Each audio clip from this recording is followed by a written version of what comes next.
Hey everybody, I hope you're all loving to play with your new stadiums. For the folks that don't have them yet, just be patient. They're going to get there and you're going to love it when they do. For the people that are on the fence, keep watching stuff and deciding. And for the people that have just decided to stay with OG Helix, good for you. No shame in that at all.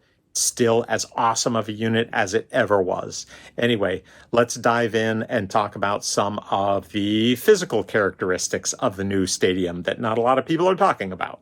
Okay, let's talk about some build differences. Let's explore the physical characteristics of the stadium. Of course, here's the OG Helix. Here's the stadium above it. Of course, OG Helix is quite a bit bigger. Everyone's been talking about that. Let's talk about some more things. Let's talk about the distance between the foot switches. They look very similar, but what does science say? Okay, so that's the distance between foot switches on the stadium. What do we got? 2¼ inches. Let's check that in millimeters. What do we got there? 57 millimeters. Let's check the distance on the Helix. You notice it's a little bit wider. Some space there, so let's widen this out. Okay, OG Helix. What do we got here? We got 2.36 inches, so about 1/10 of an inch wider. Let's get into millimeters. What do we got here? Got 60 millimeters. So it's a little bit wider. We'll check it in post. These knobs are about the same distance apart as they are on the Helix Stadium. So however you feel about getting your fingers between these knobs here on the Helix, you're going to feel the exact same way on the Stadium about that. Let's talk about the expression pedals here. This is a Stadium expression pedal. This is the Helix OG expression pedal. Pull out a little bit so you can see them side by side here. Yeah, certainly the expression pedal on the OG is a little bit wider than the expression pedal on the new Helix. Why don't we put some actual numbers to that? Expression pedal on the old Helix, measuring from the side below the curve. Does that matter or not? Who knows? But here we got about 3 inches, 3 1/8 inches, which is about 80 millimeters. Let's check the width on the Stadium. Notice the Stadium at the wide part is actually wider than the Helix. So it's about 82 millimeters or 3¼ inches. So it's wider at this part. It is narrower at the bottom part where your heel goes, but I certainly don't see that as any kind of a problem. 2.28 inches or 58 millimeters. So it's just interesting numbers for y'all, for people who are curious about this stuff. Doesn't affect the playability at all. I got gigantic feet. They're big old boats. I have no problem with this pedal versus the size of my foot at all. However, here's the thing that I do find interesting about the two different pedal designs. The OG Helix has this real grippy texture. It's like a grip tape. I don't know what you'd call it, but it's like really on there. I mean, this Helix is a decade old or something at this point. Not a bit of it has come off of there.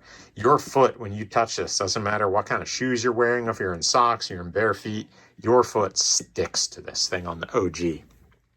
On the Stadium, this is a very smooth texture here. So I play at home in my own home studio as much as I would play anywhere else.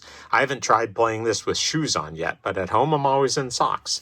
This is very slippery. I honestly, for my home studio use, after being used to the grippy texture of this expression pedal, I do find this to be a little less, shall we say, stable feeling. I definitely feel like my foot's always slipping off of it. I can't do what I have a habit of doing, which is just standing at my desk playing this thing with one foot resting on here, because my foot slips around, it slides off, I have to reposition it to get it going there. So this is not any kind of a deal breaker or complaint. I just want you all to be aware of the difference in that, in case that matters to you. Last thing I'll touch on here, just in case it matters to you, is so certainly This touchscreen is so responsive. If you've ever pulled an iPad straight out of the box, brand new, nothing on it, it is as fast, as smooth, as responsive as that. This is a high quality touchscreen. I think the challenge to Line 6 will be when the Stadium is 10 years old, have they been able to avoid bloating up the OS or doing anything that would make the touchscreen less responsive? I certainly think it's possible. I'm sure they've thought about that and will target that. My only thing that I'll observe about this touchscreen is this is a key part if you're going to do editing on the touchscreen. Personally, I never want to touch this thing in my life. I want to use the editor, but the editor's not ready completely yet. So there's still stuff I got to do on the unit. But a key part of editing on this unit is using this bottom row here to scroll back and forth between these things to find the piece of kit that you're trying to add. Now, it's faster than the old physical Helix unit, but it's still slower than the editor. However, when you are doing this, the placement of this scroll bar here is such that anytime I'm doing this, my finger that's dragging back and forth across here is touching every single one of these knobs. So if you have some other block selected up here, let's check it out. Let's just throw a tweed on there. You see all these knobs that are here. I don't know if it would ever be possible to slide through that. Like you got some sliding here back and forth. Would anything ever cause me to turn one of these knobs while I'm trying to swipe over here and get to my hype setting? I don't know. It's probably not going to be a problem for most people. It's definitely not going to be a problem for me in the long run because, like I said, I never want to touch this thing. I want to use the editor. It's just faster for the way that I work to do it that way. Anyway, so just be aware of that as you go back and forth across this bottom bar for whatever purpose you're going back and forth, your fingers are going to be hitting these things a lot.